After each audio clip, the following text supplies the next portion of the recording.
Welcome to our next session of the course on banking law and financial regulation conducted by LGRS Center for Continuous Legal Education.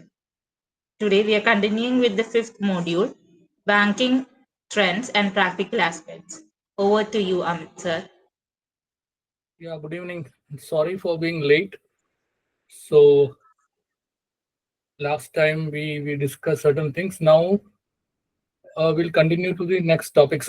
കഴിഞ്ഞ പ്രാവശ്യം കുറച്ച് ടോപ്പിക്സിനെ പറ്റി നമ്മൾ discuss ചെയ്തു. അടുത്ത ഇനി വരുന്നത് എനിക്ക് തോന്നുന്നു നമ്മൾ LC, BG അങ്ങനത്തതൊക്കെ ഡിസ്കസ് ചെയ്തു എന്നാണ് എനിക്ക് തോന്നുന്നത്. ഇനി വരുന്നത് പ്രോജക്ട് ഫിനാൻസ് അതല്ലേ?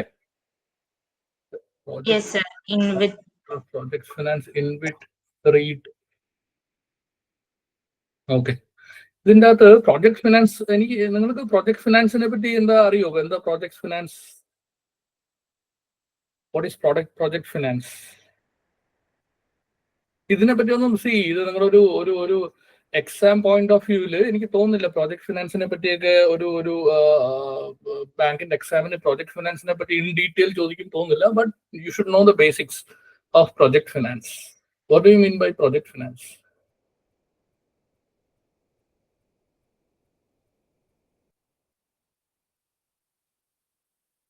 What is infrastructure, non-infra, infra, non-infra? Any idea?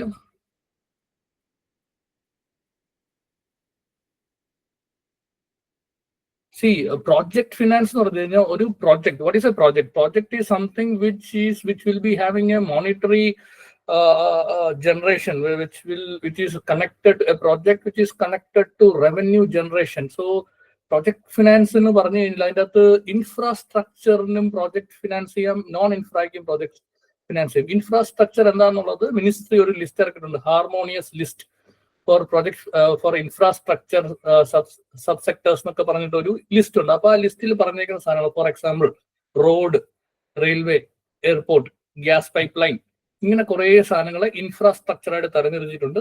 Non infra ആയിട്ടും കുറച്ച് കാര്യങ്ങളെയൊക്കെ ഉണ്ട്. ഇപ്പൊ for example solar power project, hydro electric project. അപ്പൊ ഇങ്ങനത്തെ ഉള്ള സാധനങ്ങളെ ബാങ്ക്സ് ഫിനാൻസ് ചെയ്യും, ഈ റോഡിനെയൊക്കെ ഫിനാൻസ് ചെയ്യും. അപ്പൊ അങ്ങനത്തെ ഉള്ള പ്രോജക്ട്സിനെ it can be under infrastructure or non infrastructure. ഈ ഇൻഫ്രാസ്ട്രക്ചർ സെക്ടറിലെ വലിയ പ്രോജക്ട്സിനെ ഫിനാൻസ് ചെയ്യുന്നതിനെയാണ് നമ്മൾ ആ ഒരു financing, it's a separate stream. So that is called project finance. Banks in India, they finance most of the big projects in India are financed by banks. So in that എങ്ങനെയാന്ന് പറഞ്ഞാൽ project ഫിനാൻസിന്റെ structure you might have heard about BOT, DBOT project, BOT bridge എന്നൊക്കെ നമ്മൾ പേപ്പറിലൊക്കെ വായിക്കാറുണ്ട്. BOT എന്താണത്? Build operate transfer. DBOT എന്ന് വെച്ചാൽ design build operate transfer. ഇതിന്റെ ഒരു സ്ട്രക്ചർ, ഒരു സ്കെലട്ടൺ എന്താന്ന് പറഞ്ഞു കഴിഞ്ഞാൽ, നമ്മുടെ നാട്ടില് ഗവൺമെന്റിന് പൊതുവെ ഇന്ത്യയിൽ ഗവൺമെന്റ് ഏത് ഗവൺമെന്റ് ആയാലും, ഇപ്പോൾ BJP ആയാലും കോൺഗ്രസ് ആയാലും ആരായാലും ഗവൺമെന്റിന് പൈസ ഇല്ല. So we are a developing economy. അങ്ങനെ വരുമ്പോഴത്തേക്കും നമ്മൾ പ്രോജക്ട്സ് നമ്മുടെ നാട്ടിൽ ഉണ്ടാക്കുന്നത് it's through a partnership, public private partnership, PPP. You might have heard PPP model. PPP എന്ന് പറഞ്ഞാൽ പബ്ലിക് പ്രൈവറ്റ് പാർട്ട്ണർഷിപ്പ് എന്ന് പറഞ്ഞു കഴിഞ്ഞാൽ പബ്ലിക് എന്ന് പറഞ്ഞു കഴിഞ്ഞാൽ ഗവൺമെന്റ് മാത്രമായിട്ട് വലിയ പ്രോജക്ട്സ് ഒന്നും ചെയ്യാൻ ചിലപ്പോൾ പറ്റില്ല. അങ്ങനെ വരുമ്പോൾ എന്താ ചെയ്യുക? സപ്പോസ് ദർ ഒരു വലിയ എയർപോർട്ട് വേണം, അല്ലെങ്കിൽ ഒരു വലിയ നാഷണൽ ഹൈവേ, ഒരു വലിയ ഹൈവേ ഉണ്ടാക്കണം. അങ്ങനെ ആകുമ്പം the land, everything will be belonging to the government, or the land can be acquired only by the government or government entities. ഗവൺമെന്റിനാണ് ലാൻഡ് അക്യൂർ ചെയ്യാനുള്ള റൈറ്റ് ഉള്ളത്. പ്രൈവറ്റ് പാർട്ടി ആയിട്ട് എനിക്ക് ലാൻഡ് അക്യൂർ ചെയ്യാൻ പറ്റില്ല, പോയി വാങ്ങാനേ പറ്റുള്ളൂ. അപ്പോൾ ഒരുത്തൻ തരില്ല എന്ന് പറഞ്ഞു കഴിഞ്ഞാൽ എനിക്ക് ഫോഴ്സ് ചെയ്യാൻ പറ്റില്ല. But government can acquire land under the fair compensation, പുതിയ ആക്ട് ഉണ്ടല്ലോ ലാൻഡ് അക്വിസിഷന്റെ, അതനുസരിച്ചിട്ട് അക്യൂർ ചെയ്യാൻ പറ്റും. അപ്പം ലാൻഡ് അക്യൂർ ചെയ്യാൻ പറ്റില്ല. അപ്പം എന്താ, ഇപ്പൊ ഒരു ഹൈവേ ഉണ്ടാക്കണം എന്നുണ്ടെങ്കിൽ ഗവൺമെന്റ് കയ്യിൽ പൈസ ഇല്ല. അപ്പൊ ഗവൺമെന്റ് എന്ത് ചെയ്യും? പ്രൈവറ്റ് പാർട്ടീസിന്റെ അടുത്ത് ബിഡിങ് ചോദിക്കും, നിങ്ങൾ എത്ര രൂപയ്ക്ക് നിങ്ങൾക്ക് ഇങ്ങനെ, ഇതാണ് ഞങ്ങളുടെ പ്രോജക്ട്, ഇതാണ് പ്രോജക്ട് ഡിസൈൻ, ഇതില് ഞങ്ങൾ ഇതാണ് എൻവിസേജ് ചെയ്യുന്നത്, Delhi to Mumbai national highway വേണം. അപ്പൊ ഈ Delhi to Mumbai national highway, ഇതാണ് ഞങ്ങളുടെ അസസ്ഡ് പ്രോജക്ട് കോസ്റ്റ് ഇത്രയാണ്, ഇതാണ് അതിന്റെ ലൈൻ, ഇതാണ് അതിന്റെ ആ ഒരു അലൈൻമെന്റ്, നിങ്ങൾക്ക് ചെയ്യാൻ, ആർക്ക് എത്ര എമൗണ്ടിന് ചെയ്യാൻ പറ്റും ചോദിക്കുമ്പോൾ പല ഗ്രൂപ്പും ബിഡ് ചെയ്യും. അപ്പൊ ഇതിന്റെ അത് ബിഡ് ചെയ്യുമ്പോഴത്തേക്ക് ഇപ്പൊ അദാനി ഗ്രൂപ്പ് ബിഡ് ചെയ്ത് നോക്കുക, റിലയൻസ് അല്ലെങ്കിൽ L&T ബിഡ് ചെയ്യും. അപ്പം പബ്ലിക് പ്രൈവറ്റ് പാർട്ണർഷിപ്പിന്റെ ഇതാണ് ഞാൻ പറഞ്ഞത്. അപ്പൊ ഗവൺമെന്റിന് പൈസ ഇല്ലാത്തതുകൊണ്ട് ആർക്കെങ്കിലും ചെയ്യാമോ എന്ന് ചോദിക്കും, ബിഡ് ചെയ്യും. അതിൽ ബെറ്റർ ആയിട്ടുള്ള എമൗണ്ടിൽ ചെയ്യാൻ പറ്റുന്ന ഒരാൾക്ക് ഒക്സേ അദാനിയാണെന്ന് വെച്ചു, അപ്പൊ അദാനിക്ക് ആ പ്രോജക്റ്റ് കൊടുക്കും. നിങ്ങൾക്ക് ഒരു ലെറ്റർ ഓഫ് എന്താണ് അപ്രൂവൽ അല്ലെങ്കിൽ LOA എന്ന് പറയുന്ന ഒരു സാധനം, അല്ലെങ്കിൽ ലെറ്റർ ഓഫ് ഇൻട്രസ്റ്റ് അല്ലെങ്കിൽ LOI എന്ന് പറയുന്ന ഒരു സാധനം അദാനി ഗ്രൂപ്പിന് കൊടുക്കും. പറയും ഓക്കെ നിങ്ങൾ ഇത് കൺസ്ട്രക്ട് ചെയ്തോ. എങ്ങനെയാണ് നമ്മുടെ നാട്ടിൽ പ്രോജക്റ്റ് വരുന്നതെന്ന് ഇംപ്ലിമെന്റ് ചെയ്യുന്നത് വെച്ച് കഴിഞ്ഞാൽ, ഈ ഒരു ഗ്രൂപ്പ് അല്ലെങ്കിൽ ഒരു മെയിൻ കമ്പനി വന്ന് ബിഡ് ചെയ്തതിന് അവരൊരിക്കലും ചെയ്യില്ല. See projects are always 99% of the time it is implemented by a special purpose vehicle. നിങ്ങൾ കേട്ടിട്ടുണ്ടോ? SPV എന്ന് കേട്ടിട്ടുണ്ടോ?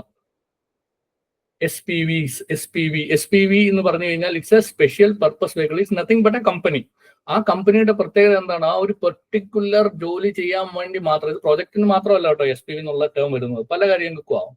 അപ്പോൾ ഒരു പെർട്ടിക്കുലർ കാര്യം ചെയ്യാൻ വേണ്ടി മാത്രം ഒരു കമ്പനി ഉണ്ടാക്കുന്ന ആ കമ്പനിയുടെ പറയുന്ന പേരാണ് special purpose vehicle. Because the company is assigned with only the task of only implementing that particular project and nothing else. So what is the advantage? Because all the revenue, all the expenditure, everything will be, even the loan, everything will be on the books of that company. So if the main company is doing, then the segregation issue will come into the picture. Because idu verumbam evidunnaanu vannathu, see enik already I am having a lot of revenue, lot of cash flow. Now again another project is also coming. So ആ പ്രോജക്റ്റിന്റെ viability അതിന്റെ ഇതൊക്കെ assess ചെയ്യാൻ ബുദ്ധിമുട്ടായിരിക്കും. കാരണം main company ഞാൻ 10 കാര്യം ചെയ്യുന്നതിന്റെ കൂടെ 11ാമത് ഒരെണ്ണം കൂടെ ചെയ്യുമ്പോഴുള്ള ബുദ്ധിമുട്ടാണ്. സോ സ്പെഷ്യൽ കമ്പനി ഈ ബിഡർ, ഈ successful bidder, what they will do as per the terms of the RFP എന്ന് കേട്ടിട്ടുണ്ടോ എവിടെയെങ്കിലും? ഈ ഫുൾ ഫോം ഒക്കെ ഓർത്തൊക്കെ നല്ലതാണ്. റിക്വസ്റ്റ് ഫോർ പ്രപ്പോസൽ എന്ന് പറഞ്ഞു കഴിഞ്ഞാൽ നമുക്കിപ്പോ എന്തെങ്കിലും നമ്മൾ ഇതാണ് ടെൻഡറാണ്, വേറെ ഒന്നുമല്ല. ഇപ്പൊ നമ്മള് ടെൻഡർ എന്താണ്? Offer to offer. It's an offer to offer. You might have studied in your contract classes what is offer to offer. അപ്പൊ അതൊരു ഓഫർ അല്ല ടെൻഡർ. നിങ്ങൾ താല്പര്യമുള്ളവർ നിങ്ങളുടെ ഓഫർ സബ്മിറ്റ് ചെയ്യൂ. I will accept the better one. So it's an offer to offer. Okay, നിങ്ങൾ നിങ്ങളുടെ offer submit ചെയ്യൂ. അപ്പം അതിനെ നമ്മൾ ഒരു ടെക്നിക്കലി പറയുന്നവരാണ് request for proposals. So you please submit your proposal. അപ്പൊ റിക്വസ്റ്റ് ഫോർ പ്രപ്പോസൽ അതൊരു ഈ ഒരു ടെൻഡറിങ് സൈഡിൽ പറയുന്ന ഒരു ടെക്നിക്കൽ ടേം ആണ് റിക്വസ്റ്റ് ഫോർ പ്രപ്പോസൽ.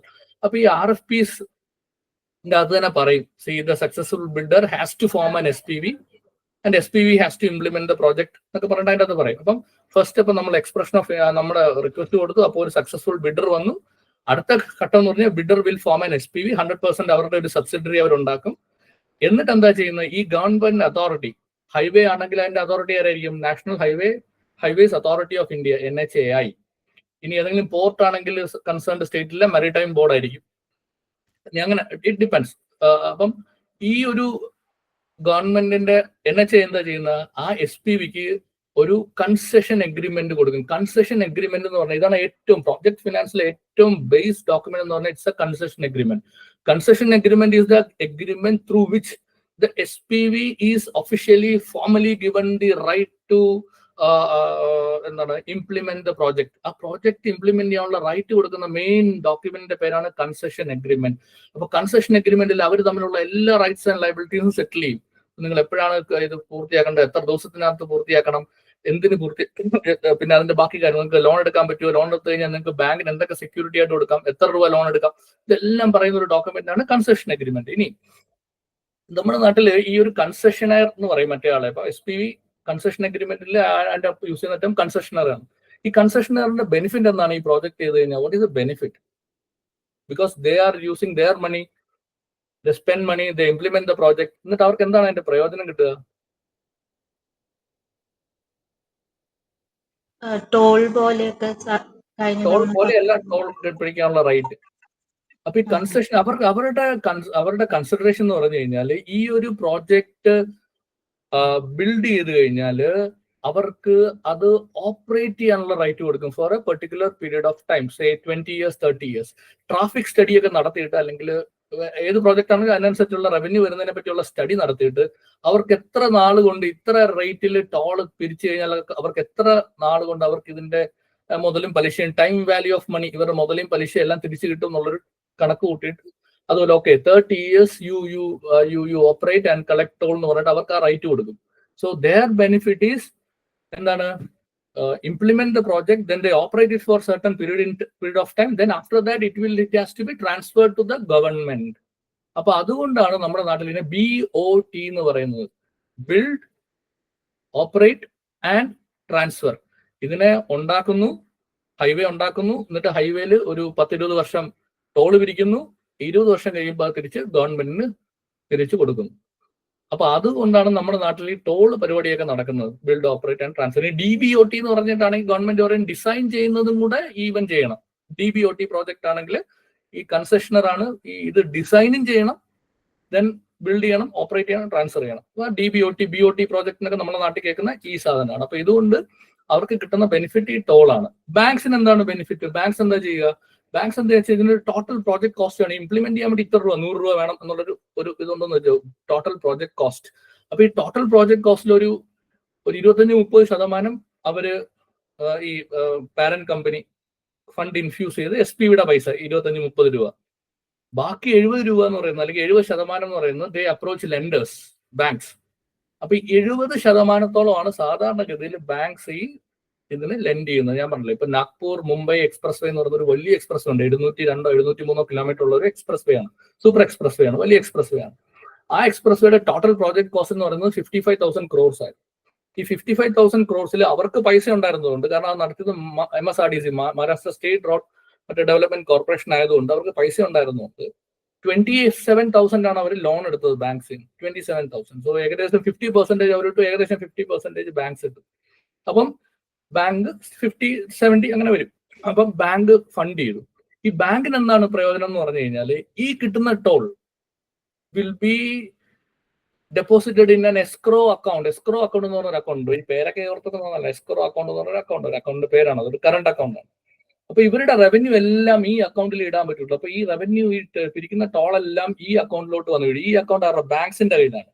അപ്പൊ ഈ അക്കൗണ്ടിൽ വീഴുന്ന എമൗണ്ട് എങ്ങനെ ചെലവഴിക്കണം, എങ്ങനെ അപ്രോപ്രിയേറ്റ് ചെയ്യണം എന്ന് പറഞ്ഞിട്ട് ഒരു എസ്ക്രോ അക്കൗണ്ട് എഗ്രിമെന്റ് ഉണ്ടാക്കും ബാങ്ക്. അപ്പൊ എന്ത് ചെയ്യും, ഈ ടോൾ എല്ലാം കൂടെ ഇപ്പൊ SBIയിൽ വന്ന് വീണ് കഴിഞ്ഞാൽ SBI ആദ്യം എന്ത് ചെയ്യും, ഇതിന് ഈ എമൗണ്ടിൽ നിന്ന് കുറച്ച് ടാക്സ്, അവർക്ക് കൊടുക്കാനുള്ള ടാക്സിന്റെ എമൗണ്ട് റിലീസ് ചെയ്ത് കൊടുക്കും. പിന്നെ ബാങ്ക്സിന് കിട്ടാനുള്ള പൈസ എടുക്കും. ബാക്കി പിന്നെ അവരുടെ പല പല കാര്യങ്ങൾക്കായിട്ട് പോകും. അപ്പം ബാങ്കിന്റെ തിരിച്ചടവ് ഈ ഈ പ്രോജക്റ്റ് റവന്യൂ എന്നാണ് ബാങ്കിന് തിരിച്ചടവ്. അപ്പം ബാങ്കിനുള്ള റിസ്ക് എന്ന് പറഞ്ഞു കഴിഞ്ഞാൽ, ഈ പ്രോജക്റ്റ് നടക്കുന്നവരെ ബാങ്കിന് തിരിച്ചടവില്ലേ, ഈ ഇൻട്രസ്റ്റ് മാത്രമേ വരുന്നുള്ളൂ. ആ ഇൻട്രസ്റ്റ് പാരന്റിന്റെ കയ്യിൽ നിന്ന് പാരന്റ് വഴി വാങ്ങും. പക്ഷെ ബാങ്കിന് തിരിച്ചടവ് നടക്കണമെങ്കിൽ, അപ്പോൾ പ്രോജക്ട് ഫിനാൻസിലുള്ള ഏറ്റവും വലിയ റിസ്ക് എന്ന് പറഞ്ഞു കഴിഞ്ഞാൽ ഇംപ്ലിമെന്റേഷൻ റിസ്ക് അല്ലെങ്കിൽ കൺസ്ട്രക്ഷൻ റിസ്ക് ആണ്. അപ്പോൾ ഒരു പ്രോജക്റ്റിന് പൈസ ഇങ്ങനെ കൊടുത്തുകൊണ്ടിരുന്നു കഴിഞ്ഞാൽ അതിന്റെ കംപ്ലീഷൻ ആയില്ലെങ്കിൽ ബാങ്കിന് തിരിച്ചടവ് നടക്കില്ല, പൊളിഞ്ഞു പോവും, പ്രശ്നമാവും. സോ ബാങ്ക് അതും കൂടെ അസസ് ചെയ്തിട്ടേ ബാങ്ക് എപ്പോഴും പ്രോജക്ട്സിന് ലെൻഡ് ചെയ്യാറുള്ളൂ. Once project is operational, then the revenue will come and the revenue will hit the escrow account and bank will also get its repayment. ബാക്കി amount, balance amount will be given to the party. അവർക്ക് എന്തൊക്കെ ചെയ്യാന്നുള്ള പറഞ്ഞിട്ട് കൊടുക്കുന്നുണ്ട്. അപ്പൊ ഇങ്ങനെയാണ് ഇതിന്റെ അകത്ത് repay നടക്കുന്നത്. അപ്പൊ നമ്മുടെ നാട്ടിലും ഈ ടോൾ എന്നൊക്കെ പറഞ്ഞ് ബഹളം വെക്കുന്നുണ്ടെങ്കിലും ഈ ടോൾ അങ്ങനെ ഒരു സുപ്രഭാതത്തിൽ നിർത്താൻ പറ്റില്ല. കാരണം നിർത്തിക്കഴിഞ്ഞാലുള്ള കുഴപ്പമെന്ന് പറഞ്ഞാൽ ഈ ഉണ്ടാക്കിയ കമ്പനിക്ക് 20 yearsനായിരിക്കും അവർ കൊടുക്കണം. അവരുടെ കയ്യിൽ നിന്ന് ഓൾറെഡി പൈസ പോയി. അവർക്ക് പൈസ തിരിച്ചു കിട്ടാനുള്ള ഒരു മാർഗം എന്ന് പറഞ്ഞാൽ ഈ ടോള് മാത്രമാണ്. അല്ലെങ്കിൽ പിന്നെ ഗവൺമെന്റ് അത്രയും ഭാരിച്ച ഒരു എമൗണ്ട് ഒറ്റയടിക്ക് ആ പാർട്ടിക്ക് കൊടുക്കേണ്ടി വരും. അപ്പൊ അതുകൊണ്ടാണ് നമ്മുടെ നാട്ടിൽ ഈ സാധാരണ ഇങ്ങനത്തെ DBOT BOT പ്രോജക്ട്സിലെ ടോളൊക്കെ നിർത്താനൊക്കെ ഉള്ള ഇത്തിരി ബുദ്ധിമുട്ടുണ്ടാകുന്നതിന്റെ കാര്യം ഈ ഒരു കാരണം കൊണ്ടിട്ടാണ്. അപ്പൊ ഇതാണ് അതിന്റെ ഒരു ഓവർവ്യൂ, ഒരു പ്രോജക്ട് ഫിനാൻസിന്റെ ഓവർവ്യൂ. ഇതാണ് പ്രോജക്ട് ഫിനാൻസ്. പിന്നെ വരുന്നത് ESG എന്ന് പറഞ്ഞൊരു പാർട്ടാണ്. ESGയും പ്രോജക്ട് ഫിനാൻസും നമ്മൾ കൂട്ടിക്കൊടുക്കേണ്ട കാര്യമില്ല. ESG എന്ന് വെച്ചാൽ എന്താണ്? എൻവയോൺമെന്റൽ സോഷ്യൽ ആൻഡ് ഗവേണൻസ്. അതൊരു ഗവൺമെന്റിന്റെ ഒരു ആഗോളതരത്തിലുള്ള സംഭവമാണ്. ഒരു എൻവയോൺമെന്റിനെ, അതായത് സസ്റ്റൈനബിൾ ഡെവലപ്മെന്റ്, അതാണ് അതിൻ്റെ സസ്റ്റൈനബിൾ ഡെവലപ്മെന്റ് എന്ന് പറഞ്ഞു കഴിഞ്ഞാൽ development without harming the environment. അതാണ് ESGയുടെ മെയിൻ മോട്ടോ. റെഡ്യൂസിങ് കാർബൺ ഫുട് പ്രിന്റ്, ഗ്രീൻ എനർജിയിലേക്ക് പോവുക. Green what is green energy? Green energy എന്ന് പറഞ്ഞാൽ എന്താണ്? Green hydrogen. ഇറ്റ്സ് എ പുതിയ ഫ്യൂവൽ ആണ് ഗ്രീൻ ഹൈഡ്രജൻ.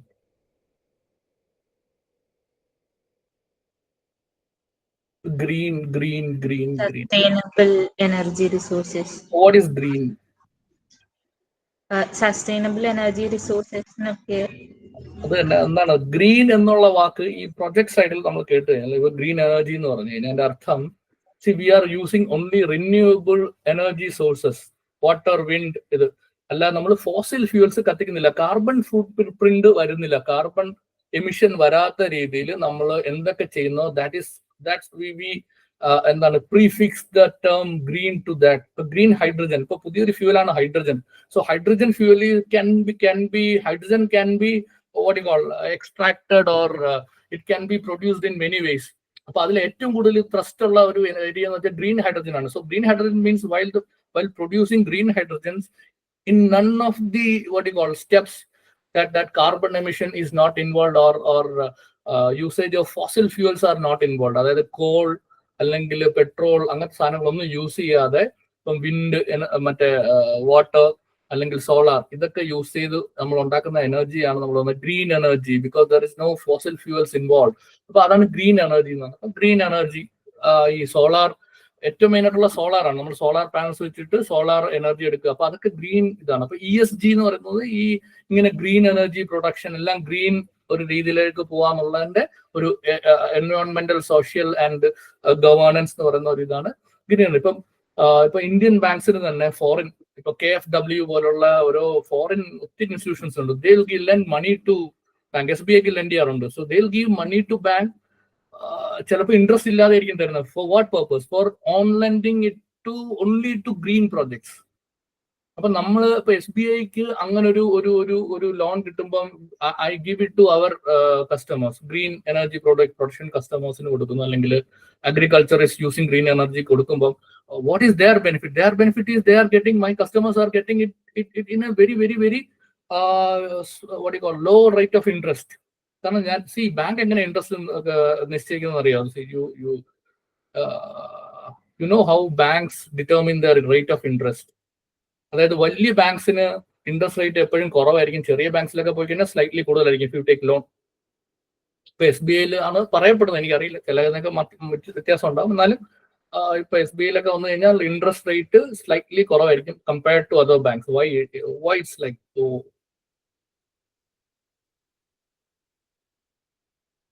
ഇതൊരു ബേസിക് സാധനമാണ്. So from where bank is getting money to lend? So banking, people who have surplus amount who deposit it in the bank. So banking in the definition തന്നെ section 5B I think in Banking Regulation Act, നിങ്ങൾ നോക്കിക്കോട്ടെ. ചിലപ്പോൾ ഇതൊക്കെ ചിലപ്പോൾ ചോദിക്കും. ബാങ്കിങ്ങിന്റെ definition 5B banking regulation ആക്ടിൽ പറയുന്നത് accepting deposit to lent മണി എന്നുള്ളതാണ് അതിന്റെ ഒരു ചുരുക്കത്തിൽ പറഞ്ഞു കഴിഞ്ഞാൽ. ബാങ്ക് ആൾക്കാരുടെ കയ്യിൽ നിന്ന് ഡെപ്പോസിറ്റ് കളക്ട് ചെയ്യുന്നു, ലെൻഡ് ചെയ്യുന്നു. പക്ഷെ ഇതിന്റെ അതൊരു കുഴപ്പമെന്ന് പറഞ്ഞു കഴിഞ്ഞാൽ ബാങ്കിന് അതിന് മാത്രം ഡെപ്പോസിറ്റ്, ഇത്രയും ലെൻഡിങ് എപ്പോഴും ഏത് ബാങ്ക് നോക്കിയാൽ ലെൻഡിങ് സൈഡ് ആയിരിക്കും കൂടുതൽ ഡെപ്പോസിറ്റിനേക്കാൾ. ഇപ്പൊ എന്റെ കാര്യം തന്നെ, എനിക്ക് എന്തെങ്കിലുമൊക്കെ ഡെപ്പോസിറ്റ് ഉണ്ടെങ്കിൽ അതിനേക്കാളും 1000 മടങ്ങാണ് എന്റെ ഹൗസിംഗ് ലോൺ അല്ലെങ്കിൽ എന്റെ കാർ ലോൺ എല്ലാം കൂടെ നോക്കും. അത്രയുള്ള ഡെപ്പോസിറ്റ് എനിക്കില്ല. അങ്ങനെ ആയിരിക്കും ഓരോരുത്തരുടെയും കാര്യം. ചെറിയ ഡെപ്പോസിറ്റ് അവർക്ക് വലിയ വലിയ ലോൺസ് ആണ്. അപ്പൊ അങ്ങനെ നോക്കുമ്പോൾ deposits will not be enough. അങ്ങനെ ഒരു ബാങ്ക്സ് എവിടെ നിന്നാണ് പൈസ റേസ് ചെയ്യുന്നത് ലെൻഡിങ്ങിന് വേണ്ടി? ബാങ്ക് എന്ത് ചെയ്യും? ബാങ്ക് കടമെടുക്കും. Bank take money from other banks, other institution, foreign banks bank കടമെടുക്കും. അതേപോലെ തന്നെ ബോണ്ട്സ് ഇഷ്യൂ ചെയ്യും. ബാങ്ക് ബോണ്ട് ഇഷ്യൂ ചെയ്ത് അതിൽ നിന്ന് റേസ് ചെയ്യും. അപ്പൊ ബാങ്കും കടക്കാരനാണ്. So bonds, debentures or loans from other thing. എന്നിട്ട് ഇതിന്റെ എല്ലാം കൂടെ ഒരു കാൽക്കുലേഷൻ, ഒരു കോംപ്ലിക്കേറ്റഡ് കാൽക്കുലേഷൻ ആണ്. എനിക്ക് അതിന്റെ ഫോർമുല ഒന്നും അറിയില്ല. പക്ഷെ അതിന്റെ ഒരു ഇതെന്ന് പറഞ്ഞു കഴിഞ്ഞാൽ ബാങ്കിന് കിട്ടുന്ന എമൗണ്ട്സിന്റെ ഒക്കെ ഒരു ആവറേജ് എടുത്തിട്ട്, അതായത് കോസ്റ്റ് ഓഫ് ഫണ്ട്സ് എന്ന് പറയുന്നത്, ബാങ്കിന്റെ കോസ്റ്റ് ഓഫ് ഫണ്ട് എടുത്തിട്ട് ആ കോസ്റ്റ് ഓഫ് ഫണ്ടിന് തന്നെ നമ്മൾ ലെൻഡ് ചെയ്യുവാണെങ്കിൽ ബാങ്കിന് നഷ്ടവും ഇല്ല, ലാഭവും ഇല്ല ആണല്ലോ. ഇപ്പൊ ബാങ്കിന് ലാഭമാണല്ലോ വേണ്ടത്. അപ്പൊ എന്റെ ആവറേജ് കോസ്റ്റ് ഓഫ് ഫണ്ട് എന്ന് പറയുന്നത് ഒരു 8% ആണെന്നുണ്ടെങ്കിൽ, എല്ലാം കൂടെ നോക്കുമ്പോൾ ഒരു 8% ഞാൻ ഇൻട്രസ്റ്റ് കൊടുക്കുന്നുണ്ടെങ്കിൽ ഞാൻ എന്ത് ചെയ്യും? 8.25% ലെൻഡ് ചെയ്യും. ഓക്കെ, മിനിമം ഒരു 8.25. അത് ഫിക്സ്ഡ് എമൗണ്ട് ഒന്നും അല്ല കേട്ടോ, പല പ്രോഡക്റ്റിനും പലത് വരും. പക്ഷെ ഇതിന്റെ ബേസിക് സാധനം ഇത്രയാണ്. എന്റെ കോസ്റ്റ് ഓഫ് ഫണ്ട്സിനെക്കാളും കൂടുതലായിരിക്കണം എന്റെ ലെൻഡിങ് ഫണ്ട്, എന്നാലേ എനിക്ക് ലാഭം ഉണ്ടാവും. അപ്പം ഇങ്ങനെയാണ് ഓരോ ബാങ്കിൽ ലെൻഡ് ചെയ്യുന്നത്. then they will get some benefit. So what is the benefit of big banks are that big banks get loan easily. ഇപ്പം വളരെ പൈസയുള്ള ഒരാൾക്ക് ലോൺ കൊടുക്കാൻ ബാങ്ക്സ് കൂടുതലായിരിക്കും. ഇപ്പം മറ്റേ നമ്മുടെ നാട്ടിൽ ആരോ ഉള്ളത്, അംബാനി വന്നിട്ട് ഒരു 10 ലക്ഷം ലോൺ ചോദിച്ചു കഴിഞ്ഞാൽ ഏത് ബാങ്ക് കൊടുക്കും? കാരണം 10 ലക്ഷം അല്ല അതാണ് ഈസി ആയിട്ട് പേ ചെയ്യുന്നത്. അപ്പം തിരിച്ച് പലിശ കിട്ടും, എല്ലാം കിട്ടും ഉറപ്പുള്ളവർക്ക് നമ്മൾ പെട്ടെന്ന് ലോൺ കൊടുക്കും. അവർക്ക് ഈ കോർപ്പറേറ്റ് ലെൻഡിങ് വരുമ്പോൾ, ഇപ്പൊ നമ്മുടെ നാട്ടിലാണ് ഈ സാധാരണ ആൾക്കാർക്ക് ലെൻഡ് ചെയ്യുമ്പോൾ ഹൗസിംഗ് ലോണിന്റെ പലിശ എല്ലാവർക്കും സെയിം ആണ്. കാരണം ആർക്കും വ്യത്യാസമൊന്നുമില്ല, എല്ലാവർക്കും സെയിം ആണ്. പക്ഷെ കോർപ്പറേറ്റ് ലെൻഡിങ് വരുമ്പോഴത്തേക്കും, കോർപ്പറേറ്റ് ലെൻഡിങ്ങിൽ എങ്ങനെ ലെൻഡ് ചെയ്യാന്ന് വെച്ച് കഴിഞ്ഞാൽ, ഹൈലി റേറ്റഡ് കമ്പനീസിന് എപ്പോഴും ഇത് കുറവായിരിക്കും, ഇൻട്രസ്റ്റ് റേറ്റ് കുറവായിരിക്കും. So that is called spread എന്ന് കിട്ടുന്നത്. അതായത് ബേസ് ഒരു സാധനം കാണും. ഇപ്പൊ ഞാൻ പറഞ്ഞില്ല, കോസ്റ്റ് ഓഫ് ലെൻഡിങ്ങിന് വെച്ചിട്ട് നമ്മളൊരു ബേസ് റേറ്റ് വെക്കുക. So it's called MCLR, marginal മറ്റേ കോസ്റ്റ് ഓഫ് ഫണ്ട്സ് റേഷ്യോ എന്ന് പറയും. ഇപ്പം ലെൻഡിങ് റേഷ്യോ എന്ന് പറയും. അപ്പൊ അത് റേറ്റ് എന്ന് പറയും MCLR. അപ്പൊ MCLR എന്ന് പറയുന്നത് ബേസ് റേറ്റ് ആണ്. അപ്പൊ MCLRന് മേളിലാണ് എപ്പോഴും ബാങ്ക് ലെൻഡ് ചെയ്യുക. കാരണം MCLR ലെൻഡ് ചെയ്ത് കഴിഞ്ഞാൽ ചിലപ്പോൾ ബാങ്കിന് ലാഭമില്ല, നഷ്ടമില്ല. അപ്പൊ MCLRന് മേളിലാണ് എപ്പോഴും ലെൻഡ് ചെയ്യുക. അപ്പൊ MCLRന് എത്ര മേളിൽ ലെൻഡ് ചെയ്യുക? അപ്പൊ MCLR 10% ആണെന്ന് വെച്ച് കഴിഞ്ഞാൽ ഒരു ഹൈലി റേറ്റഡ് കമ്പനി എന്ന് വെച്ചു, അവർക്ക് ചിലപ്പോൾ ഞാൻ എന്റെ സ്പ്രെഡ് ചിലപ്പം 0.5% ആയിരിക്കും. അപ്പം എന്റെ applicable interest rate will be 10.5. ഒരു അത്ര റേറ്റഡ് നല്ല കമ്പനി അല്ല, ഒരു അത്ര ഇതല്ലാത്തൊരു കമ്പനി ആണെങ്കിൽ മൈ സ്പ്രെഡ്, എനിക്ക് റിസ്ക് കൂടുതലാണ്, ബാങ്കിന്റെ റിസ്ക് കൂടുതലായതുകൊണ്ട് അത് ഫാക്ടറിങ് ചെയ്തിട്ട് എന്റെ സ്പ്രെഡ് ചിലപ്പോൾ 2% ആയിരിക്കും. സ്പ്രെഡ് 2 ആണെങ്കിൽ ഈ MCLR base rate plus spread അതായിരിക്കും എപ്പോഴും ഒരു ആപ്ലിക്കബിൾ റേറ്റ് ഓഫ് ഇൻട്രസ്റ്റ്. എല്ലാ ബാങ്കിന്റെയും ഏത് ലോൺ എടുത്ത് നോക്കിയാലും നിങ്ങൾ കാണുന്ന ഒരു സാധനമാണ് സ്പ്രെഡ് എന്ന് പറയുന്ന കൺസെപ്റ്റ് ഉണ്ട്. അതായത് അവരുടെ base rate plus spread is equal to applicable lending rate. നിങ്ങൾക്ക് ഇപ്പോൾ ഹൗസിംഗ് ലോൺ നിങ്ങൾക്ക് തരുന്ന 8% എന്ന് പറയുവാണെങ്കിൽ ബാങ്കിന്റെ MCLR ചിലപ്പോൾ അവിടെ 8 or 8.5 ആയിരിക്കും. അതിന്റെ മേളിൽ കുറച്ച് സ്പ്രെഡും കൂടി ഇട്ടാൽ ഫിക്സ്ഡ് സ്പ്രെഡ് ആണ്, സ്പ്രെഡ് മാറില്ല. ഇൻഡിവിജ്വൽ ലെൻഡിങ്ങിൽ വരുമ്പോഴത്തേക്കും, കോർപ്പറേറ്റ് ലെൻഡിങ് വരുമ്പോഴത്തേക്കും ആ കമ്പനിയുടെ റേറ്റിംഗ് അനുസരിച്ചിട്ട് നല്ല റേറ്റിംഗ് ഉള്ള കമ്പനി ആണെങ്കിൽ നമ്മുടെ സ്പ്രെഡ് കുറവായിരിക്കും, മോശമായിട്ടുള്ള കമ്പനീസിനാണെങ്കിൽ സ്പ്രെഡ് കൂടുതൽ. കാരണം ബാങ്കിന് റിസ്ക് ആയതുകൊണ്ട് ആ റിസ്ക് ഫാക്ടർ ചെയ്യാൻ വേണ്ടിയിട്ട് will increase the spread. So what is spread? Spread is the difference between the applicable rate of interest. So what we see that applicable rate of interest, what we pay is the applicable rate of interest minus the base rate. അപ്പൊ ആ ഒരു ഡിഫറൻസിനാണ് spread. ഈ term നിങ്ങൾ നോക്കിയോ നിങ്ങൾക്ക് എവിടെയെങ്കിലും നിങ്ങൾ കേൾക്കും, പരീക്ഷയ്ക്കൊക്കെ വേണമെങ്കിൽ ചോദിക്കും വാട്ട് ഈസ് സ്പ്രെഡ് എന്നൊക്കെ പറഞ്ഞിട്ട്. അപ്പൊ ഇതാണ് സ്പ്രെഡ്. അപ്പൊ ഈ സ്പ്രെഡ് ഇതായിരിക്കും. അതുപോലെ ഇപ്പം ഇന്റർനാഷണൽ ലെവലിൽ നോക്കിക്കഴിഞ്ഞാലും ഒരു വലിയ ബാങ്കിന് ഫണ്ട്സ് കിട്ടാൻ എളുപ്പമായിരിക്കും. ഇപ്പൊ ചെറിയ ബന്ധൻ ബാങ്ക് എന്ന് പറഞ്ഞൊരു ബാങ്ക് ചിലപ്പോൾ പോയി കഴിഞ്ഞാൽ, അല്ലെങ്കിൽ സരസ്വത് ബാങ്ക് അല്ലെങ്കിൽ RBL ബാങ്ക് ഒക്കെ ചെന്ന് കഴിഞ്ഞാൽ അവർക്ക് കിട്ടുന്ന റേറ്റിലായിരിക്കില്ല സ്റ്റേറ്റ് ബാങ്ക് ഓഫ് ഇന്ത്യ കിട്ടുന്നത്. സ്റ്റേറ്റ് ബാങ്കിന് എപ്പോഴും അവരെക്കാളും കുറച്ച് റേറ്റിലായിരിക്കും വെളിയിൽ നിന്ന് കിട്ടുക. Because it's a big bank. അല്ലെങ്കിൽ ഇപ്പം കാനറ ബാങ്ക് അല്ലെങ്കിൽ PNB അല്ലെങ്കിൽ ബാങ്ക് ഓഫ് ബറോഡ ഒക്കെ ചെന്ന് കഴിഞ്ഞാൽ അവർക്ക് നല്ല റേറ്റ് കിട്ടും compared to Bandhan Bank or other bank. So അപ്പൊ എന്ത് ചെയ്യാൻ പറ്റും? ആ ബെനിഫിറ്റ് അവർക്ക് അവരുടെ കസ്റ്റമേഴ്സിന് കൊടുക്കാൻ പറ്റും. ഇപ്പൊ എനിക്ക് എന്റെ ആവറേജ് മറ്റേ കോസ്റ്റ് ഓഫ് ഫണ്ട് കുറവാണെങ്കിൽ എനിക്ക് എന്റെ ബേസ് റേറ്റും താന്നിരിക്കും. ഇപ്പൊ എന്റെ ആവറേജ് കോസ്റ്റ് ഓഫ് ഫണ്ട് കൂടുതലാണെങ്കിൽ എന്റെ base rate will be on A higher side. അപ്പൊ അതുകൊണ്ടാണ് എപ്പോഴും ഈ വലിയ ബാങ്ക്സിൽ ഈ ഇൻട്രസ്റ്റ് കുറഞ്ഞിരിക്കാൻ കാരണം. ഇതെന്റെ ഒരു ബേസിക് ഒരു സാധനം പറഞ്ഞേ ഉള്ളൂ. അപ്പം ESG പറ്റി പറഞ്ഞപ്പോൾ ഇതാണ് ഈ ഗ്രീൻ സാധനങ്ങളാണ്. പിന്നെ ഒരു പ്രോജക്റ്റിനെ പറ്റി പറയുമ്പോൾ നിങ്ങൾക്ക് ചിലപ്പോൾ കേട്ടിരിക്കാം, brown field project, green field project. പേപ്പറിലും വായിക്കാറുണ്ട്. It's a green field project or it's a brown project. Brown field project എന്താണെന്ന് എനി ഐഡിയ? ബ്രൗൺ ഫീൽഡ് അല്ലെങ്കിൽ ഗ്രീൻ ഫീൽഡ് പ്രോജക്ട് എന്താണെന്ന് പേപ്പറിലൊക്കെ വായിക്കാം. Green field project.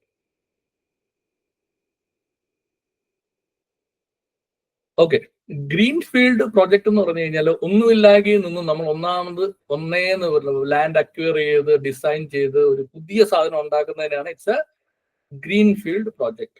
Brown field project എന്ന് പറഞ്ഞാൽ already സംഭവം എന്തോ ഉണ്ട്. So developing that project into a better one. For example ഇപ്പം നിങ്ങളൊക്കെ നിങ്ങളുടെയൊക്കെ സ്ഥലം എവിടെയാണ്? എറണാകുളം ആണോ അതോ ട്രിവാൻഡ്രം ബേസ്ഡ് ആണോ അതോ മിക്സ്ഡ് ആണ്? ഞാനിങ്ങനെ എന്റെ എക്സാമ്പിളൊക്കെ എപ്പോഴും ട്രിവാൻഡ്രം സൈഡ്, കാരണം ഞാൻ ഫ്രം ട്രിവാൻഡ്രം. അപ്പൊ എന്റെ എക്സാമ്പിൾസ് ഒക്കെ എപ്പോഴും ട്രിവാൻഡ്രം സൈഡിലൊക്കെ ആയിരിക്കും. അതുകൊണ്ട് നിങ്ങൾക്ക് മനസ്സിലാവാൻ വേണ്ടി ഇപ്പൊ ട്രിവാൻഡ്രം ആറ്റിങ്ങൽ ഹൈവേ ഉണ്ട്, നാഷണൽ ഹൈവേയുടെ പാർട്ടാണ് ട്രിവാൻഡ്രം ആറ്റിങ്ങൽ. അപ്പൊ അവർ പറയണം ഓക്കെ അത് മൊത്തം മാറ്റി അതിനെ 5 ലൈൻ എന്നുള്ളത് ഒരു 8 ലൈൻ ആക്കാൻ പോവാണ് എന്ന് പറഞ്ഞിട്ട് ഒരു പുതിയ project 8 lining of Trivandrum Attingal section of highway എന്ന് പറഞ്ഞാൽ that will be A brown field project. Because Trivandrum Attingal highway is already there.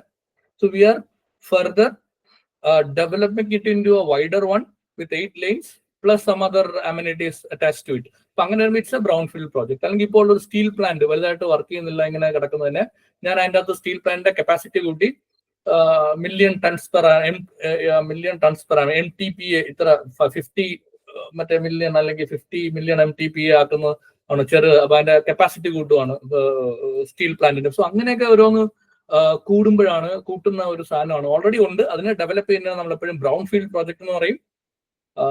പുതുതായിട്ട് വരണം. ഇപ്പൊ ട്രിവാൻഡ്രത്ത് നിന്ന് പുതിയൊരു ഹൈവേ, ഹൈവേ ഇപ്പൊ നെടുമങ്ങാടോട്ട് ഒരു പുതിയ ഹൈവേ വേണമെന്ന് വെച്ചാൽ പുതിയൊരു അലൈൻമെന്റിൽ, അപ്പൊ അത് it's a green field project. അല്ലെങ്കിൽ ഒരു പുതിയ എയർപോർട്ട് ആറ്റിങ്ങൽ സൈഡിൽ സ്ഥലമുണ്ട്, അവിടെ ഒരു പുതിയ എയർപോർട്ട് വരുവാണെന്ന് വെക്കുക. So that will be a green field project. ഒരു എയർപോർട്ടിന് ഒരു ഗ്രീൻ ഫീൽഡ്. പഴയ എയർപോർട്ട് ട്രിവാൻഡ്രം ഓൾറെഡി ഉള്ള airport developing it into with 2-3 runways extra വരുവാണെങ്കിൽ that is a brown field project. അപ്പൊ അതാണ് ഈ ഒരു ഗ്രീൻഫീൽഡ് ബ്രൗൺ ഫീൽഡ് വ്യത്യാസം. പിന്നെ ഗ്രീൻഫീൽഡ് ഗ്രീൻ എനർജി എന്ന് പറഞ്ഞു കഴിഞ്ഞാൽ, as I said earlier, without the involvement of any fossil fuels, carbon emission. അതാണ് ഇപ്പം 2030 ഒക്കെയാണ് പലരുടെയും ടാർഗറ്റ്. കുറെ ടു സർട്ടൺ എക്സ്റ്റെന്റ് നിങ്ങൾ കാർബൺ ഫുട് പ്രിന്റ് കുറയ്ക്കുക എന്നുള്ളതിന്റെ ഒക്കെ ടാർഗറ്റ് പല കമ്പനീസിനും ഉണ്ട്. ഇപ്പൊ അത് പല കമ്പനീസും അത് അച്ചീവ് ചെയ്ത് കഴിഞ്ഞാൽ they will get benefits. Foreign funding വരും. അപ്പം ഫണ്ടിങ്ങിന് ചിലപ്പം കോസ്റ്റ് ഒക്കെ വളരെ കുറവായിരിക്കും. അങ്ങനെ പല ഇതും ഇന്റർനാഷണൽ. ഇപ്പൊ ജർമ്മനി ഒക്കെയാണ് ഇതിന്റെ ഒരു മെയിൻ ഒരു കേന്ദ്രം. KfW എന്നൊക്കെ പറഞ്ഞ ഒരു ബാങ്ക് ഉണ്ട്. അവരൊക്കെ they are very much into this ദിസ് ESG. Even SBI is having a separate department, which is a very active department called the ESG and CFU. Means this environmental, social and governance and climate finance unit. അതാണ് CFU. അപ്പൊ അങ്ങനെ ഒരു unit നമ്മൾ പ്രത്യേകം department വരെ ഉണ്ട്. SBI യിലുണ്ട്, മറ്റു ബാങ്കിലും അതെന്തായാലും ഉണ്ടാവും. ബട്ട് നൗ ഇതൊരു എമർജിങ് ആയിട്ടുള്ളൊരു സാധനമാണ് ഈ ഒരു ESG എന്ന് പറയുന്നത്. പിന്നെ അടുത്ത ഒരു ഏരിയ എന്ന് പറഞ്ഞാൽ അടുത്ത ഏതാണ് അതിൻ്റെ അകത്ത്? മൊഡ്യൂൾ 5 അല്ലേ? 5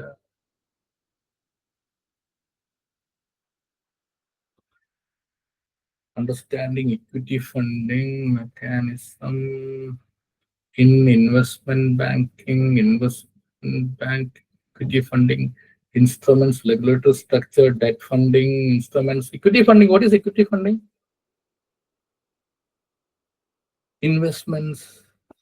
ഇതിൻ്റെ അകത്ത് രണ്ട് കാര്യങ്ങൾ. നമ്മളിപ്പം പ്രൈവറ്റ് ഇക്വിറ്റി, വെഞ്ചർ ക്യാപിറ്റൽ, ഇങ്ങനെ കുറെ കാര്യങ്ങൾ നിങ്ങൾ കേട്ടിട്ടുണ്ട്. ജസ്റ്റ് ഒരു ഓവർവ്യൂ മാത്രം ഞാൻ പറഞ്ഞു പോകും. അതായത് നമുക്ക് ഈ ബാങ്ക്സിനെല്ലാം ഒരു മിക്ക ബാങ്കിനും കാണുമായിരിക്കും, SBIക്ക് സെപ്പറേറ്റ് വിങ്ങുകളാണ്. പ്രൈവറ്റ് ഇക്വിറ്റി, വെഞ്ചർ ക്യാപിറ്റൽ ഒരു ഡിപ്പാർട്ട്മെന്റ് ഉണ്ട്. സോ അവരെന്താണ്, ബാങ്ക്സ് ഞാൻ പറഞ്ഞില്ലേ പൈസ ഇത് ചെയ്യുന്ന പോലെ ബാങ്ക് വിൽ ഇൻവെസ്റ്റ്. ബാങ്കിന് ഒരു ഇൻവെസ്റ്റ്മെന്റ് വിങ് ഉണ്ട് ബാങ്ക്സ്. അപ്പം ബാങ്ക് എങ്ങനെയാ മറ്റ് ഇൻവെസ്റ്റ് ചെയ്യുന്നത് പറഞ്ഞു കഴിഞ്ഞാൽ അതിനൊക്കെ ഓരോ ത്രെഷോൾഡ് ഉണ്ട്. Under the banking regulation act. ഈ ബാങ്കിങ്ങിനെ പല കാര്യങ്ങളും റെഗുലേറ്റ് ചെയ്യുന്ന ആക്ട് എന്ന് പറയുന്നത് it's the banking regulation act. ബാങ്കിന് എന്തൊക്കെ ബിസിനസ് ചെയ്യാം എന്ന് പറയുന്നത് സെക്ഷൻ 6 ആണെന്ന് തോന്നുന്നു. ബാങ്കിങ് റെഗുലേഷൻ സെക്ഷൻ 6 പറയുന്നത് ബാങ്കിന് എന്തൊക്കെ ബിസിനസ്സിൽ ഇൻവോൾവ് ചെയ്യാം. അതിനോടനുബന്ധിച്ച് തന്നെ പറയുന്നുണ്ട് ബാങ്കിന് എത്ര ശതമാനം ഇൻവെസ്റ്റ് ചെയ്യാം. If it is A banking, RBI, reserve bank of India can issue guide lines. ബാങ്കിനെ ഗവേൺ ചെയ്യുന്നത് RBI ആണ്. അപ്പൊ RBIക്ക് ഗൈഡ് ലൈൻസ് ഇഷ്യൂ ചെയ്യാം. Para banking activities, master direction on para banking activities. അപ്പം ബാങ്കിൽ എന്തൊക്കെ ചെയ്യാം, ടു വാട്ട് എക്സ്റ്റെന്റ് എന്ന് പറയുന്ന ഒരു ഗൈഡ് ലൈൻ ഇഷ്യൂ ചെയ്തേക്കുന്നതാണ് പാരാ ബാങ്കിങ് ആക്ടിവിറ്റീസ് എന്ന് പറഞ്ഞാൽ RBI പറയുന്നുണ്ട്. അപ്പം എന്തൊക്കെ ചെയ്യാന്നുള്ളത് ബാങ്കിങ് റെഗുലേഷൻ ആക്ട് പറയുന്നുണ്ട്. ബാക്കി കാര്യങ്ങൾ ചെയ്യാൻ RBI എംപവർ ചെയ്തിട്ടുണ്ട്. അപ്പൊ RBI പറയും ബാങ്കിങ് റിലേറ്റഡ് കാര്യങ്ങൾക്കാണെങ്കിൽ ഇത്ര ശതമാനം വരെ യു ക്യാൻ ഇൻവെസ്റ്റ്. ഇനി നോൺ ബാങ്കിങ് ആണെങ്കിൽ ഇത്ര ശതമാനം വരെ മാത്രമേ നിങ്ങൾക്ക് ഇൻവെസ്റ്റ് ചെയ്യാൻ പാടുള്ളൂ. നിങ്ങൾക്ക് സബ്സിഡറി ഉണ്ടാക്കണമെന്നുണ്ടെങ്കിൽ ഇന്ന കാര്യത്തിന് സബ്സിഡറി. സോ അങ്ങനെ പല കാര്യങ്ങൾക്കും ആണ് നമ്മൾ ഈ ബാങ്കിന് പല എക്സ്ട്രാ കാര്യങ്ങളും ചെയ്യാൻ പറ്റും. But that is highly regulated by RBI. ഇപ്പം ബാങ്ക് എങ്ങനെ ചെയ്യുന്നത് വെച്ചാൽ ബാങ്ക് പല കമ്പനീസിനെ അല്ലെങ്കിൽ സ്റ്റാർട്ടപ്സിനെ കണ്ടുപിടിച്ചിട്ട് bank will invest. How money is invested in a company? Equity, quasi equity, ഇങ്ങനെ രണ്ട് ബ്രോഡായിട്ട് നമുക്ക് പറയാൻ പറ്റും. ഇപ്പൊ എനിക്കൊരു കമ്പനിയിൽ ഇൻവെസ്റ്റ് ചെയ്യണം എന്നുണ്ടെങ്കിൽ I can invest by way of share capital ആയിട്ട് ഇത് ചെയ്യുന്നത് വെച്ചാൽ എങ്ങനെയാണ്, if I acquire shares in a company.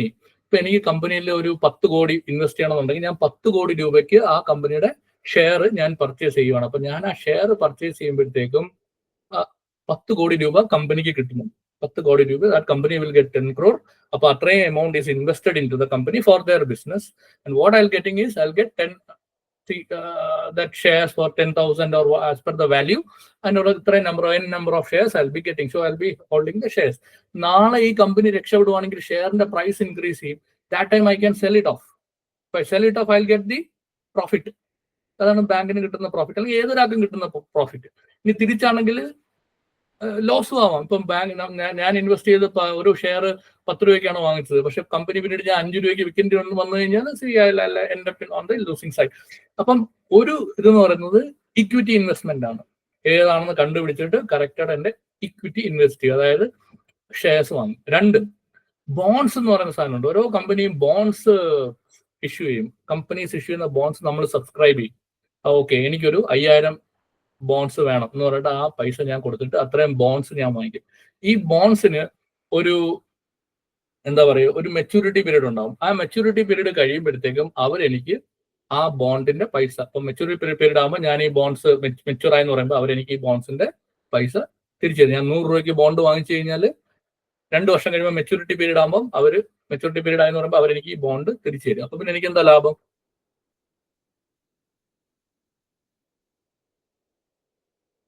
Interest rate ഉണ്ടാവും. ബോണ്ടില് നമ്മൾ പറയുന്ന technical term is coupon. Coupon എന്നാണ് പറയുന്നത്. ഇൻട്രസ്റ്റ് എന്നുള്ള റേറ്റ്, ഇൻട്രസ്റ്റ് ആണ് സാധനം, but the word which is used is coupon. അപ്പം ഇതിന്റെ ബോണ്ടിൽ കൂപ്പൺ കാണും. അപ്പൊ കൂപ്പൺ എന്ന് പറഞ്ഞാൽ 8%, 5%, 3% ആയിരിക്കും. അപ്പം ഈ ഞാൻ 5000 രൂപയ്ക്ക് വാങ്ങിച്ച ബോണ്ട് മെച്യൂരിറ്റി പീരീഡ് ആകുമ്പോൾ ഞാൻ അത് റെഡീം ചെയ്യും. റെഡീം ചെയ്യുമ്പോൾ I get the coupon amount also, അതിന്റെ ഇൻട്രസ്റ്റ് കൂടെ കിട്ടും. സോ അതാണ് എന്റെ ലാഭം. ഇനി മൂന്നാമത്തെന്ന് പറഞ്ഞു കഴിഞ്ഞാൽ ഡിബഞ്ചേഴ്സ്, കടപ്പത്രം. കമ്പനീസ് ഇഷ്യൂ ചെയ്യുന്ന ഡിബഞ്ചേഴ്സ് നമുക്ക് സബ്സ്ക്രൈബ് ചെയ്യാം. ഡിബഞ്ചർ സബ്സ്ക്രൈബ് ചെയ്ത് കഴിഞ്ഞാൽ ഈ ഡിബഞ്ചർ നമുക്ക് മെച്യൂരിറ്റി പീരീഡ് ആകുമ്പോൾ ഡിബഞ്ചർ കൊടുത്തിട്ട് അതിനും കൂപ്പൺ കിട്ടും. ഡിബഞ്ചർ ഇത് ചെയ്യും. ഡിബഞ്ചർ പലതരത്തിലുള്ള NCD, OCD, CCD എന്നൊക്കെ പറഞ്ഞ പലതരത്തിലുള്ള ഡിബഞ്ചേഴ്സ് ഉണ്ട്. ഡിബഞ്ചേഴ്സ് ഒക്കെ നിങ്ങൾ പഠിച്ചിട്ടുള്ളതായിരിക്കുമല്ലോ. ഒരു കമ്പനി ഇഷ്യൂ ചെയ്യുന്ന കടപ്പത്രമാണ് ഡിബഞ്ചേഴ്സ്. നോൺ കൺവേർട്ടബിൾ ഡിബഞ്ചേഴ്സ് എന്ന് പറഞ്ഞ സാധനം ഉണ്ട്. അങ്ങനത്തെ ഡിബഞ്ചേഴ്സ് ആണെങ്കിൽ NCD. നോൺ കൺവേർട്ടബിൾ ഡിബഞ്ചർ ആണെങ്കിൽ, ഞാൻ ഡിബഞ്ചർ വാങ്ങിച്ചിട്ടുണ്ടെങ്കിൽ അതിന്റെ മെച്യൂരിറ്റി പീരീഡ് ആകുമ്പോൾ I'm having only one option, that is to redeem the amount. ഞാൻ കൊടുത്ത എമൗണ്ട് കൂപ്പൺ സഹിതം ഇൻട്രസ്റ്റ് സഹിതം തിരിച്ചു വാങ്ങിക്കുക, പോവുക, തീർന്നു. Non convertible debentures. അടുത്തൊരു ടൈപ്പുള്ള ഡിബഞ്ചേഴ്സ് ആണ് OCD. It is called optionally convertible debenture. എന്ന് പറഞ്ഞു കഴിഞ്ഞാൽ എന്താ, അതിന്റെ മെച്യൂരിറ്റി ഡേറ്റ് എത്തുമ്പം എനിക്ക് വേണമെങ്കിൽ പറയാം, എനിക്ക് പൈസ വേണ്ട, ആ പൈസയ്ക്ക് തത്തുല്യമായ ഷെയർസ് എനിക്ക് തന്നാൽ മതി. ഓക്കെ, സോ അപ്പൊ ഞാൻ പൈസ വാങ്ങുന്നതിന് പകരം കമ്പനിയിൽ എനിക്ക് കുറച്ചൊരു ഓണർഷിപ്പ് കിട്ടുവാണ് to the extent of that amount. അതാണ് ഓപ്ഷണലി കൺവേർട്ടബിൾ ഡിബഞ്ചേഴ്സ്. ഇനി മൂന്നാമത്തെ തരത്തിലുള്ള ഡിബഞ്ചർ എന്ന് വെച്ച് കഴിഞ്ഞാൽ കമ്പൾസറിലി കൺവേർട്ടബിൾ ഡിബഞ്ചേഴ്സ് ആണ്. ഇപ്പൊ ഞാൻ ഒരു 5000 രൂപയുടെ ഡിബഞ്ചർ CCD വാങ്ങിച്ചിട്ടുണ്ടെങ്കിൽ മെച്യൂരിറ്റി ഡേറ്റ് ആകുമ്പോൾ ഞാൻ എന്താ ചെയ്യുക, എനിക്ക് അത് പൈസയാക്കാൻ പറ്റില്ല. ഓക്കെ, മെച്യൂരിറ്റി ഡേറ്റ് ആയി കമ്പൾസറിലി കൺവേർട്ടബിൾ ഡിബഞ്ചേഴ്സ് ആണ്, സോ ഇത്രയും എമൗണ്ടിന്റെ ഷെയർസ് എനിക്ക് ഇഷ്യൂ ചെയ്യുമെന്ന് പറയും. അപ്പൊ എനിക്ക് ആ ഷെയർസ് കിട്ടും. അപ്പൊ ഇതാണ് ഡിബഞ്ചേഴ്സ്. അപ്പൊ ഇങ്ങനത്തെ പല രീതിയിലാണ് ഇൻവെസ്റ്റ്മെന്റ് നടക്കുന്നത്. അതിൽ ഷെയർ എന്ന് പറയുന്നതിനാണ് നമ്മൾ പ്യൂർ ഇക്വിറ്റി എന്ന് പറയുന്നതും, മറ്റേ ഈ ബോണ്ട് അല്ലെങ്കിൽ ഡിബഞ്ചേഴ്സ് വഴിയൊക്കെ നമ്മൾ ഇൻവെസ്റ്റ് ചെയ്യുന്നതാണ് quasi equity. So that is not equity, it is something akin to equity, so we call it quasi equity. ഇത് ഇക്വിറ്റി ഇൻവെസ്റ്റ്മെന്റ്, മറ്റേത് ക്വാസി ഇക്വിറ്റി ഇൻവെസ്റ്റ്മെന്റ്. അപ്പൊ ഈ ഇൻവെസ്റ്റ്മെന്റിന്റെ ഒക്കെ ഒത്തിരി ഏരിയാസിന് ഒരു ഏരിയയാണ് പ്രൈവറ്റ് ഇക്വിറ്റി, വെഞ്ചർ ക്യാപിറ്റൽ എന്നൊക്കെ പറഞ്ഞിട്ട് ഇങ്ങനെ ഒത്തിരി രീതിയിലുള്ള ഇൻവെസ്റ്റ്മെന്റ്സ് ഉണ്ട്. സോ അതിന്റെ നിങ്ങൾ ഡീപ്പായിട്ടൊന്നും പോകേണ്ട കാര്യമില്ല. അപ്പം ഈ രീതിയിലാണ് ബാങ്ക്സും ഒക്കെ ഇൻവെസ്റ്റ് ചെയ്യുന്നത്. പിന്നെ വരുന്ന ഒരു ഇക്വിറ്റി ഫണ്ടിങ് എന്ന് പറഞ്ഞാൽ ഇതാണ്. ഫണ്ട്സ് ആർ ഇപ്പൊ ബാങ്കിന് ലോൺ കൊടുക്കുന്ന, ഇപ്പം ഹൈ വാല്യൂ കോർപ്പറേറ്റ് ലോൺ ഒക്കെ വരുമ്പോഴത്തേക്കും, അല്ലെങ്കിൽ പ്രോജക്ട് ഫിനാൻസ് ഒക്കെ വരുമ്പോഴത്തേക്കും ലോൺ കൊടുക്കുക എന്ന് പറയുന്നത് പൈസ മാത്രമായിട്ടായിരിക്കില്ല. ചിലപ്പോൾ ഞാൻ എന്ത് ചെയ്യും, എന്റെ lending will be by way of, എന്റെ ഞാൻ 100 രൂപ കൊടുക്കാൻ തീരുമാനിച്ചു കഴിഞ്ഞാൽ 80 രൂപ ബൈ വേ ഓഫ് ലോൺ പൈസ ആയിട്ട് കൊടുക്കും, 10 രൂപ by way of subscribing to their bonds and 10 രൂപ by way of taking their debentures. അങ്ങനെ ചെയ്താൽ പോലും that is considered as loan. ബാങ്കിനെ സംബന്ധിച്ചിടത്തോളം ലോണാണ്, നമ്മൾ കൊടുക്കുന്ന പൈസ തിരിച്ചു കിട്ടും. അപ്പം പല രീതിയിൽ നമുക്ക് ഫണ്ട് ചെയ്യാൻ പറ്റും in high value cases, project finance and all. അപ്പം ഇങ്ങനെ കുറെ ടേംസ് നിങ്ങൾ ഓർത്തിരിക്കാൻ പറ്റുമെങ്കിൽ ഓർത്തിരിക്കുക, നല്ലതാണ്, വേറെ ഇല്ല. ഇനി വരുന്നതെന്ന് പറഞ്ഞു കഴിഞ്ഞാൽ regulatory framework governing equity transaction. Equity ട്രാൻസാക്ഷന്റെ എല്ലാം റെഗുലേറ്ററി ഗൈഡ് ലൈൻ എന്ന് പറയുന്നത് സെബിയാണ്.